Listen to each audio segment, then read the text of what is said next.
आज अर्चनाताई मुलांना खऱ्या अर्थाने प्रमाणाचा विचार करायला लागतील अशी उदाहरणं देणार आहेत। गेले काही दिवस गुणाकाराची आणि भागाकाराची उदाहरणं मुलांनी तक्ता मांडणी करून सोडवली आहेत। त्यांच्या या अनुभवाचा त्यांना कसा फायदा होतो हे आता आपण पाहूया। मी फळ्यावरती एक गणित लिहिलंय, मी वाचून दाखवते। दुकानदाराने 2 पेनांची किंमत 5 रुपये सांगितली। सीमाने दुकानदाराकडून अशी 6 पेन घेतली तर सीमा दुकानदाराला किती पैसे देईल? हां, हे गणित तुम्ही आता मला तक्ता मांडणी करून सोडवून दाखवायचं। दाखवा बरं, सगळ्यांनी आपल्या आपल्या समोरच्या ह्याच्यावर करा, फरशीवर।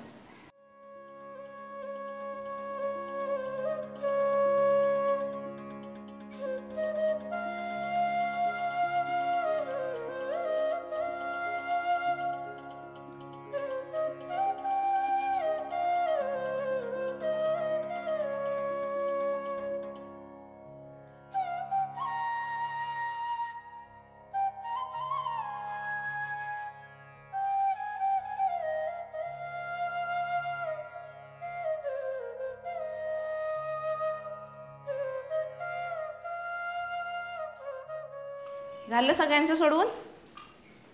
मला इकडे फळ्यावरती कोण सोडवून दाखवेल? नितीन, दाखवशील? ये।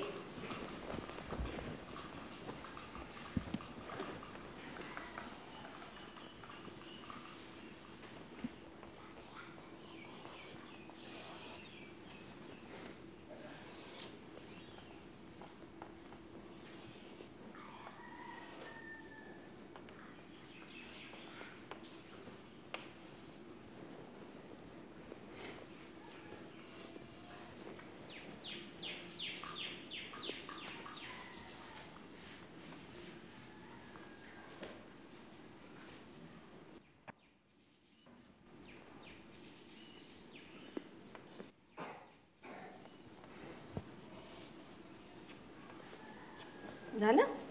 थांब, काय काय केलंस ते सांग मला। 2 पेनांची किंमत 5 रुपये म्हणून 6 पेनांची किंमत 15 रुपये। हां, बरोबर, पण केलंस कसं? आधी दिलेलं मांडलंस ना, मग काय काय दिलंय आणि ते कसं मांडलंस सांग। तू वर गणितात बघून बघून मांडलंस ना।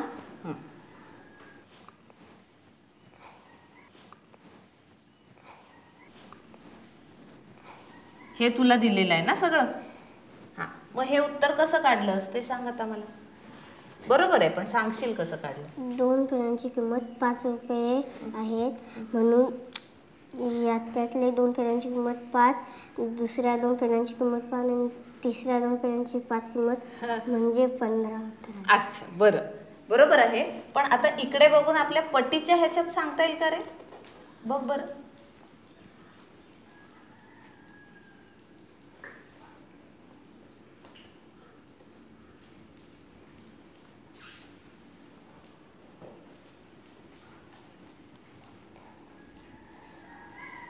दोनाच्या किती पट 6?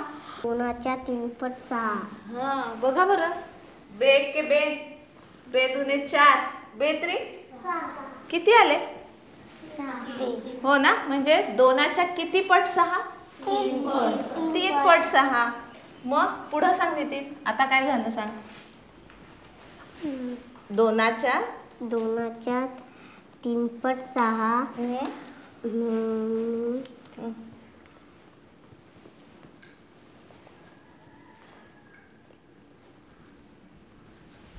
तू सांगतेस प्रांजल? हां, सांग बरं। बस झाले, मस्त, बस। 2चे 3 पट 6 ये इथे ये आणि मग बोल। हां, 2चे 3 पट 6 आहे म्हणून 5ची 3 पट केली आणि मग ती किती आली? 15। आणि म्हणून इथं आपलं उत्तर किती आलं? 15। 15, हो ना?